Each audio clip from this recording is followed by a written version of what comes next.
age, both men and women go through significant hormonal changes. For women, it's estrogen, and for men, it's testosterone. Yeah, so testosterone is vital to a man's health and wellness, but the older you get, the less you have. But does that mean it's time to turn to supplements? That's a question a lot of people have. Dr. Dina is here right now. She's a specialist in endocrinology and primary care prevention. She joins us now to talk about all of this. Is there such a thing as male menopause? Some people refer to it as male menopause. Is it the same, and do men experience the same things as women do?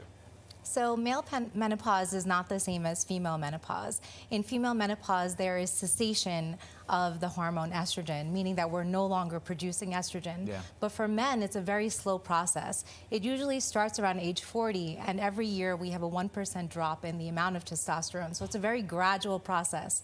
For women, it happens suddenly. For men, it's gradual, and oftentimes it doesn't need to be treated. Can you break down what testosterone is and what does it do for men? So testosterone is the male sex hormone. It's produced by the testicles in men. And what it's important for is really for reproduction and for puberty. So it's a very important part of puberty when we're growing and developing the changes in our voice, the changes in hair growth. All of that is associated with testosterone.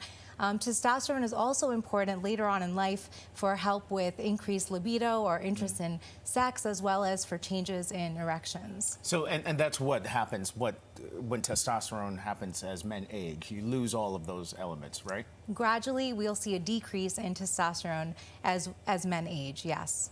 So what are some of the signs and symptoms of someone who may have a low testosterone level? So the signs and symptoms of low testosterone are really general.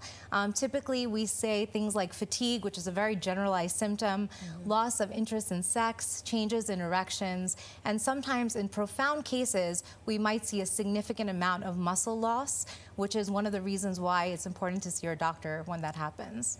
And how can you find out if you have low T, as it might be called? That's right. So very easy. You can visit an endocrinologist who's a specialist in hormone health. They'll easily do blood work, so you can actually check testosterone in your blood work. It needs to be done fasting in the morning between 8 and 9 a.m. That timing is extremely important because testosterone levels fluctuate all the time. Okay. Really important to not trust on some of those home testosterone kits. Yeah. Sometimes you'll find that these hormone tests are readily available in the drugstores. These are highly inaccurate, so it's better to visit a doctor and get assessed if you're concerned. Are there any other treatments that someone can go through if they do find out that they have low testosterone? Yeah, so if someone does have low testosterone and they truly have low values, then you can actually go on testosterone replacement therapy. So we can give back testosterone in the form of testosterone injections, patches, and creams. But it's important to make sure that you truly have that low testosterone because taking some of these testosterone replacements can have other side effects. I see those commercials all the time featuring, former football players and such. Doug Flutie, I think, stars in one of the commercials that I've seen talking about testosterone replacement supplements. Do those work? So important to really talk to your doctor before you take any of these supplements.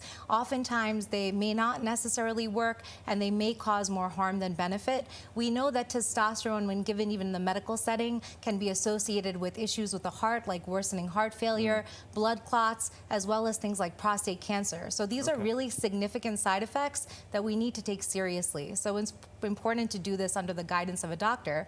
But luckily, if you don't take testosterone therapy, there's other lifestyle changes that you can do as well. We really should be focusing on sleep, stress reduction, making sure you're eating healthy, and trying to do everything that you can to avoid what's called endocrine disruptive chemicals. All right. Well, Dr. Dina, thank you again for joining us. Thank you so much for having me. And Dr. Dina actually posts a lot about hormone health on Instagram. You can read her tips at Dr._Dina.